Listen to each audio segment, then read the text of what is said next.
He built himself a business. He built himself a business, a brand, made himself into. Sorry. Made himself into. I'm the host. Yeah. Well, hey everybody, welcome to. What did you do? She just like waved. I didn't know it started yet. Well, hey everybody. Thanks, man. It's like we know what we're doing.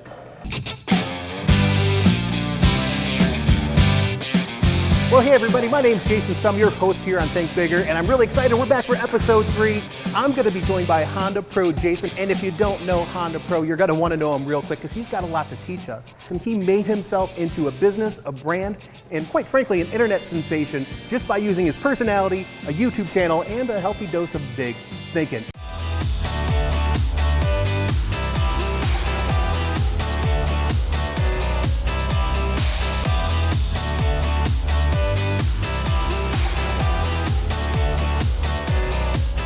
What's really cool about this is Jason is used to being in front of the camera, hosting the show, leading the show, but today he's gonna be the guest, so we're gonna flip things around on him a little bit, and I'm really excited. I can't wait to get going, so let's do this. Let's head on over to the booth and start thinking bigger right now. Let me just say, I'm really, Jason, honored to have you on the show. Thanks, dude. I've been stalking you for a while now. I've been noticing. It's been a while now. I'm like, we gotta talk to HondaPro. This guy has a think bigger mindset. And kind of the first question I've been asking everybody is just when you hear the words think bigger, Yeah. what does it mean to you? Just think larger than yourself. You know, think outside what you normally do. Think outside your regular job, outside your regular friends and family, and what the potential could be if you really just got out of your zone. That's what I think of when I think of think bigger. I think that's a fair way to say it. Everyone has a different interpretation of it. Yeah. And I think that's what's great about, these conversations that I get to have with the guests that come on is it means a little something different to everybody. And then as a viewer, we can kind of build what we think bigger means, what we think bigger means. So that makes sense. So I just really want to take it back a little bit. I like to kind of get everyone's history before we talk about what they're doing right now and then what we can pass on to our audience. Sure. So you've been around the car biz for quite a while. Where were you? How long ago was it? I started in car sales back in 1996, February of 96. So it's been a while. And I was a bartender and server before that.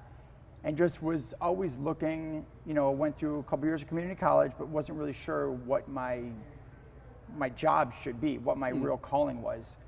And I was bartending at the time, and I had bought a 94 Honda Accord and went back to the dealership all the time to talk to them about the car because I was like so impressed with the way the car is built. And it was just awesome. And I was there so often asking them so many questions, bothering them. As soon as I went into the service, you could see all the guys run. Like, oh, here comes this kid that's going to ask, because I was 26 at the time, he's going to ask all these crazy questions about the car, and we don't know the answers. And they didn't know the answers. I'd ask them just like how to change things, how things come apart, how things go back together. And they're like, it's a brand new car. We have no idea how that works. So they're like, you know what? Why don't you just get a job here? You love the car so much. I'm like, sure, but I don't have any training in sales. Like, you don't need training, we'll train you. Like, okay, cool. So I started selling cars and started telling everyone else how impressed I was with the vehicle, and that helped sell many more cars because they knew that I was genuine. Did you ever see yourself becoming a car salesman prior to that? No. No. I think a lot of us who got into the car biz have a similar story. Never in a million years would we thought we ended up there, but through circumstance, we end up there. Over my 19 years, I met many people from many professions, from people that were, aeronautical engineers to janitors, and they all somehow end up selling cars. It's the strangest. It's weird. It's weird, right? It's weird. Because it's a land of opportunity. It really is. That's true.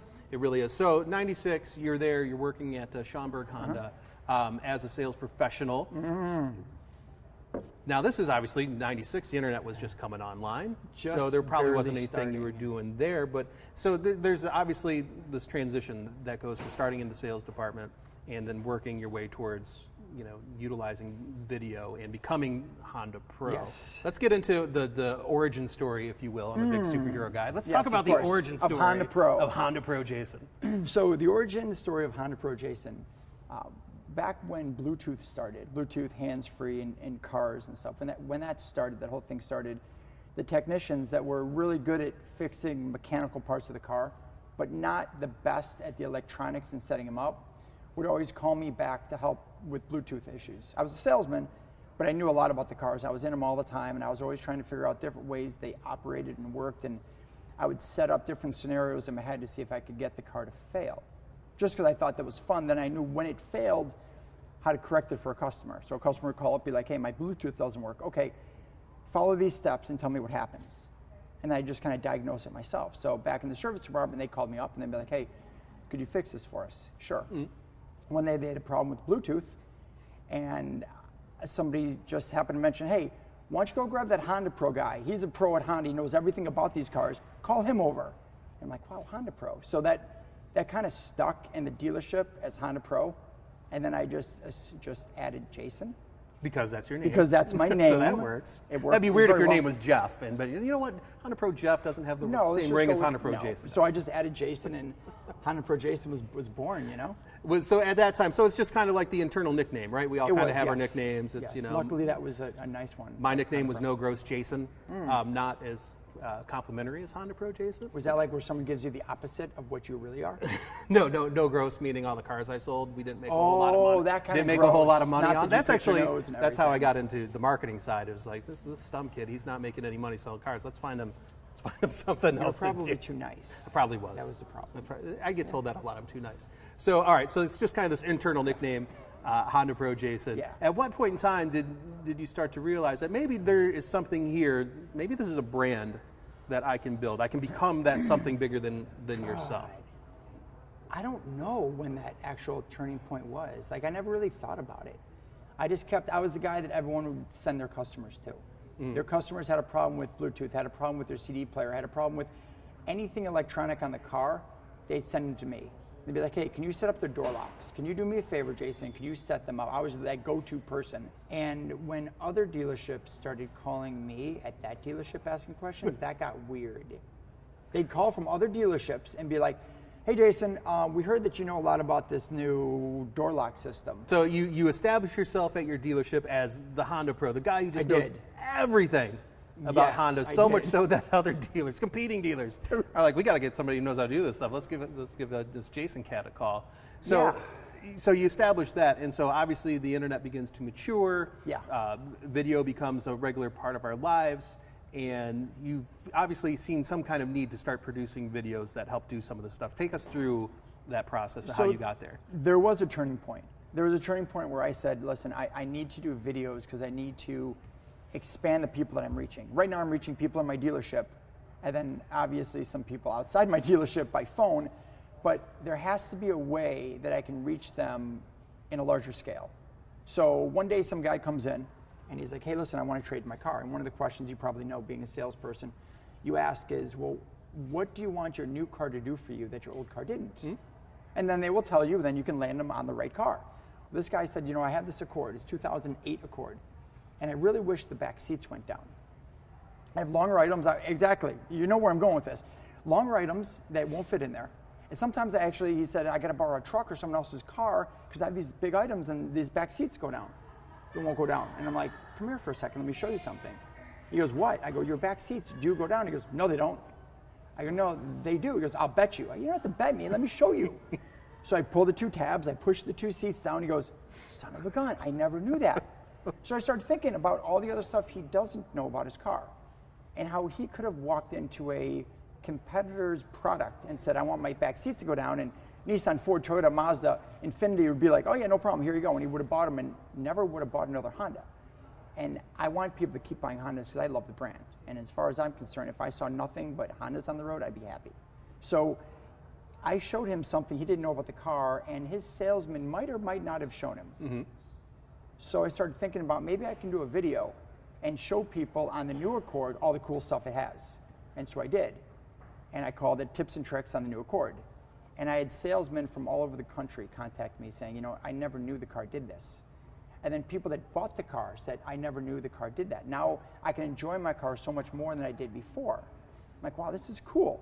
So I started a YouTube channel, and I put this video on that channel, and it's blossomed very quickly. I mean, what was your personal motivation? Were you thinking, hey, here's a way I'm going to sell me more cars for making these videos, or was it simply just, hey, I want to educate people, I'm an advocate of the Honda brand, and I want to share my love of it with everybody else? What you said exactly true. I had no desire. If it helped me sell cars, that was great, but I was selling cars at the dealership. I really took this on as a side project to help educate people on what was going on. And I never thought that it would turn into what it is now, because it's present day, it's a full-time career. And it was something fun I did on the side. I thought it would be cool to do. If I don't get at least 250 to 300 people watching each video, it's not worth doing the videos. And current day, I have an average of about 35,000 people watching each video. Wow. So it's definitely grown, and I can't imagine if 250 people watch my videos still doing them. But back then, that was my goal. Right. So well, because it was better than 12 people watching your video. It was better than 12, and at the time, I had walked through all of the departments in my store. I said, hey, listen, have you watched my new video? Can you please watch my new video? Every person individually, can you please watch my new video? Because I knew that more people watching means more people watching. And so eventually that grew, and again, it just seems silly to walk up to everyone in my current position and go, hey, would you mind watching my video real Although quick? you did ask me to watch the video. But anyway, that's over there. That's true. But I just want to pause right there, because you brought up just in your story two things that are recurring themes. As I talk to more people with this think bigger mindset, things that come up. One of them is obstacles. Right. And you see this in car dealerships all the time. I've experienced a very similar situation where you're doing something that's outside of the box. Right. You're making these videos and you're kind of getting these sideways glances or just avert, hey dude, you're wasting your time kind of messages, and that's an obstacle. Big thinkers tend to share what they're trying to accomplish with everybody. Okay. Right? They want people to know that, hey, this is what I'm doing, this is what I'm trying to achieve. So by you going around to every person in your dealership, to all the departments, saying, hey, have you seen my video? Could you watch it for me? You're letting people know. So it's once again, you probably didn't realize it or not, but just as I talk to more and more people on the show, they all exhibit these same kind of big thinking behaviors. So makes sense. You're definitely doing it, man. You're definitely rocking it up. Thanks, man. So I started a show, and I cleverly named it the HondaPro Show, because, well, it's my show. And I thought of an idea. I thought, you know what, I'll do 3 segments, a fun fact, and a giveaway. Because on YouTube, there's a couple of guys I used to watch that used to do these giveaways. I'm like, you know what? I can do giveaways. I can give away like Honda apparel, like hoodies or hats or bags or cups or mugs, Type R mugs, whatever I could get my hands on, and I could give that away at the end of the show. But I would ask them some very simple question. Things like, are you right-handed or left-handed?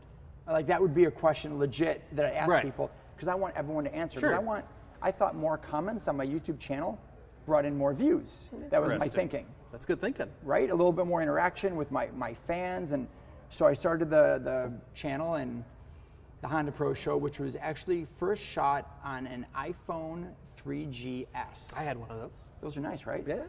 And I sat in the front seat as my camera person held the camera as level as he could, shaky cam, right next to me.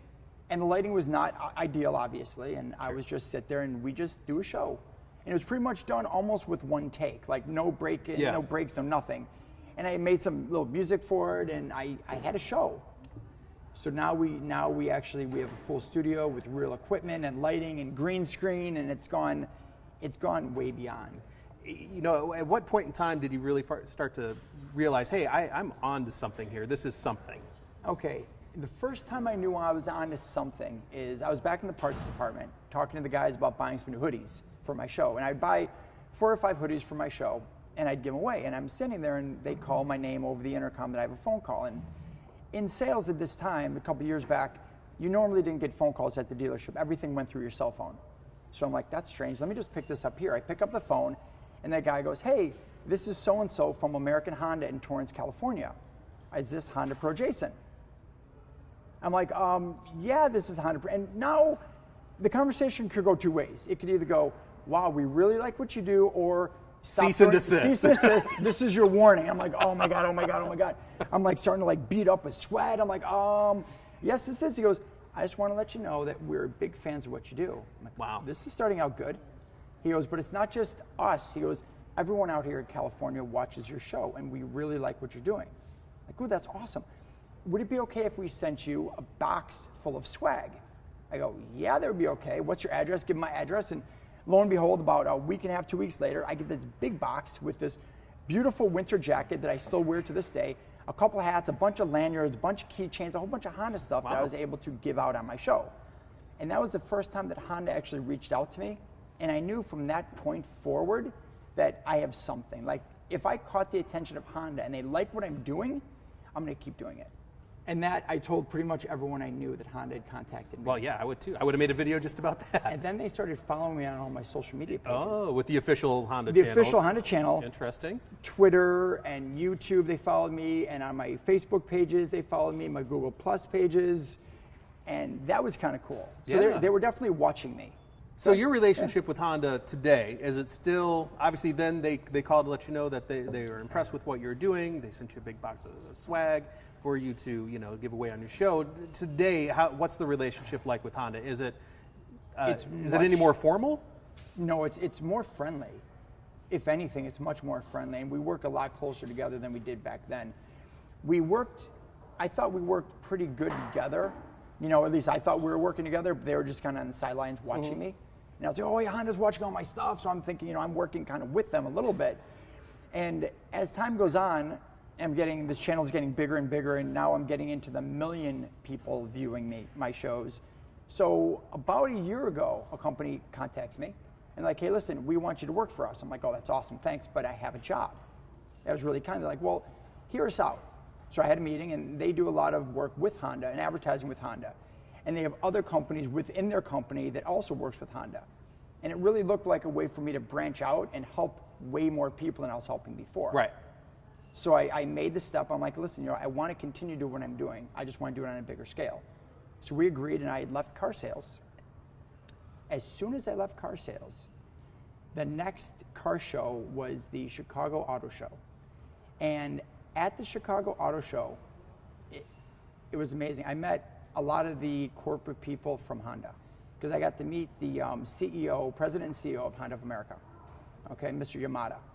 And it was a real brief meeting, but I knew who he was before because he was the president of Honda. Mm-hmm. Like, I know who he is, of course.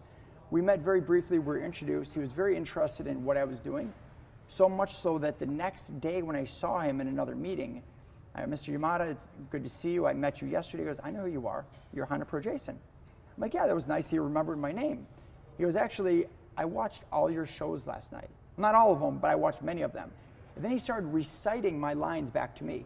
He goes, awesome. He goes, smells like Honda. I go, what? He goes, you're in the know. And so here's this Japanese man repeating all of my lines back to me with a Japanese accent. I'm dying. And first, I'm super impressed. Like, I don't even know what to say. He took the time to watch my shows, which just humbled me beyond belief. Absolutely. And so we spoke for a little while. And then at the Chicago Auto Show, already I'm out of the car sales. And I start to meet some of the PR people from Honda. And they come up to me and they're like, hey, listen, Mr. Yamada told us to meet you because he thought you were very interesting. And he said that if you needed anything at all, that we should help you. That's a pretty big call. I'm like, well, you guys have like these events where you send, journalists out for these media events for these new cars. Do you have any coming up? They're like, yeah, we have the HRV coming up. I'm like, well, I'd love to go. I'm like, well, it's coming up in a couple weeks. Like, we can't just put you in, we're full. And I stood up real bright and tall and said, well, Mr. Yamada said anything I want. And there's like 3 of them standing there, and they all look at me and they're like, let's see what we can do. So they called, and lo and behold, there was one cancellation, and they slipped me right in. Nice. And during that, which was out in California, during the HRV, one of them pulled me aside and they said, you know what, Jason? We're really happy you're not in car sales anymore. I'm like, why? What was there in there that I didn't know about? Like, what was going on? They go, no, you misunderstand us.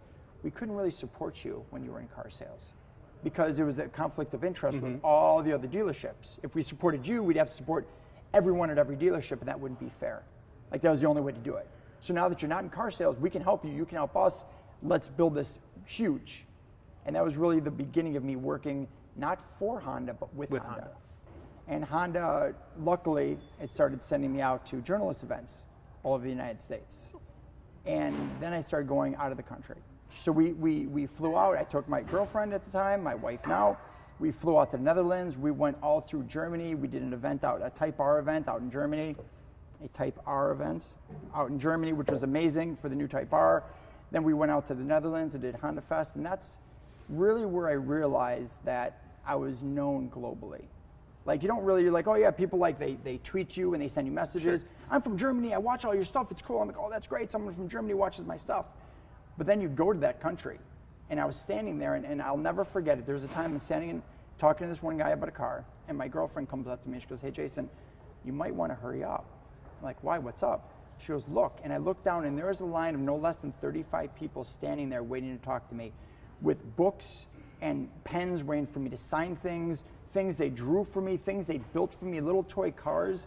This guy took a Matchbox car, took it apart, spray painted it orange to match my own personal car, and then put little details like my car, and then glued it all back together, put it in a glass case, and handed it to me. Holy cow. Yeah. I was like, this is crazy. That's either the awesomest thing that ever happened or the creepiest thing that ever happened. No, it was awesome. No, up until that point, it blew my mind. I needed a small suitcase, no joke, to take home with all the extra stuff people gave me. In the Netherlands, who would have thunk? In the Netherlands. Yeah. So this is, let's transition to this here because I know everyone, and you and I could just talk to you for hours on end. But we kind of. Do we have a time limit? No, yes, we do. We do, so we can't. So we really need to transition this so we can turn it around for our viewers to give them some actionable information. And like I said, we've been talking video in the dealership, how to use it for at least 8 years now. Okay. At the most recent digital dealer conference, there was no less than 6 breakout sessions on using video in the dealership. Makes sense. So it is still a hot topic. Yeah. So let's give our viewers some stuff that they can use to go down this road if they want to go down this road, whether it's for themselves, for a personal brand, or just to help build the halo of their own dealership or automotive group. I mean, just general advice. Two different Think thoughts. bigger advice. That's exactly what I'm about to talk about, is the think bigger advice. Yeah. 2 different schools of thought. One school of thought says you should go on camera and say, hey, I'm Jason Richmond, I sell Hondas. Come buy a Honda from me, here's the number, I'm gonna give you a great deal on this car right here. That's one school. I really like the educational part. And I think the people that try to educate other people and explain to them about the car, ways the cars can improve or enhance their lives, and then if you'd like more information, you can contact me.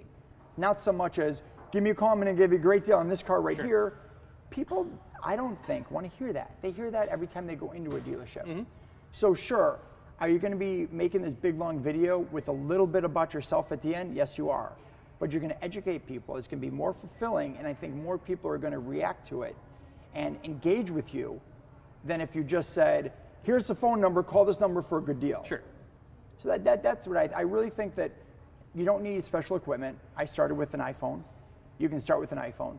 You don't really need anyone to film you if you don't want. You can just film the car and just explain how the car can better enhance someone's life.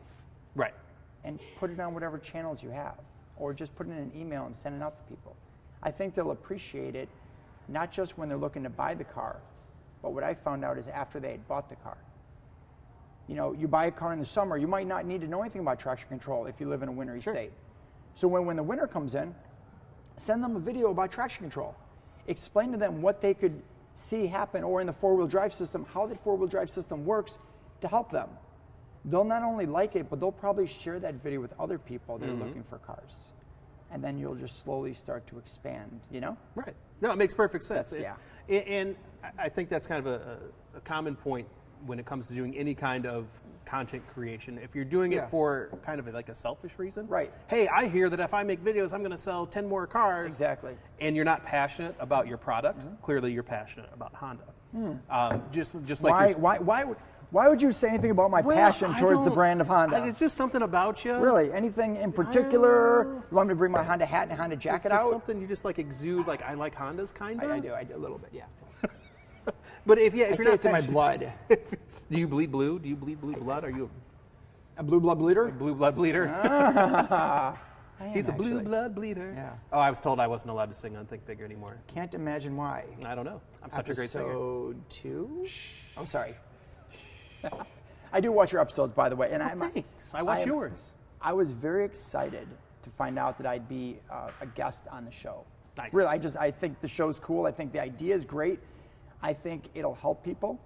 It'll, like I want to do, I want to educate and entertain. Correct. And I think this show educates and entertains people. Yes. So Cool. I hope it grows into something bigger than you think it's going to do. Well, I think we followed the same approach because we're doing that for the very same reasons. Think Bigger exists not because I'm like, hey, I want to be on camera and have a show. No, it's to educate people, to help people become the best versions of themselves possible, and hopefully they'll tell their friends about it. More people tune in, and it will grow and turn into something. When the President of the United States calls and says, Jason, I've been watching your show. Right. And you've really inspired me to think beyond today and tomorrow. See? And to help me achieve my biggest ambition. Yeah. It's hard to say that with a straight face. So, okay, so back to what we're talking about here. So for tips. So you got to have passion. You can't just do it for selfish reasons. You have to have passion. Yeah, whatever you're trying to sell or talk to somebody about, I definitely say you have to have the passion. Not just for selfish reasons. Right. And then you want to engage, educate, and entertain if at all possible. Yeah, if you can. If you can. I understand not everyone's an entertainer, but I think everyone can educate if they're a professional in their field, which they should be if they're doing this. And if you're not, you should find a field that you're a professional at. You should find that area that you're a professional at and push as hard as you can in that field. Absolutely. Which makes sense. So here's an interesting fun fact that I discovered about you that you may not know about yourself. Oh, wow. I like fun facts. Especially ones about yourself that you may not know. Of course, knowing you probably do, but I'll say this. So we talked about how you grew this YouTube channel, and now it's got over 9 million views, and you have this relationship. Well, as I was doing a little pre-show research, I was watching some of your videos, and you were just at the Detroit Auto Show. I was. In my backyard, and I'm disappointed you didn't call me to come hang out. I live in the Detroit area. But anyway, whatever. So you're there and you're covering the new 2017 Honda Ridgeline. Amazing truck. Amazing truck, great video.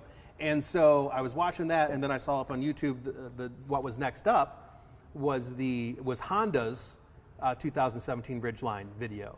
Okay. And the video that you made almost had as many views as the one that Honda made. So to me, that was really impressive because it is impressive. I think in dealerships, as people, sometimes we think we can't compete with the big publishers. We can't compete with OEM content. But that proves a point that you can. I don't look at it as a competition. Because if I get 40,000 views and they get 40,000 views, that's 80,000 views total that people get to look at the new Ridgeline, hopefully like the new Ridgeline, then go out to their dealerships and drive one and eventually buy one and enjoy it and make their lives better and more fulfilled. That's kind of how I look at it. Right. People come up to me often and they're like, hey, listen, do you know this one guy started a YouTube channel or a Facebook page? He's using HondaPro with his name on it. He's your competition. No, he's not. A lot of times I'll contact them and, hey, listen, I saw you did HondaPro Joe. If you need any help, let me know. If you have any questions, if there's anything that you come up with and you're not sure how to react to it or whatever, let me help you. Because there can be plenty of people that do what I do. Sure. And we all win.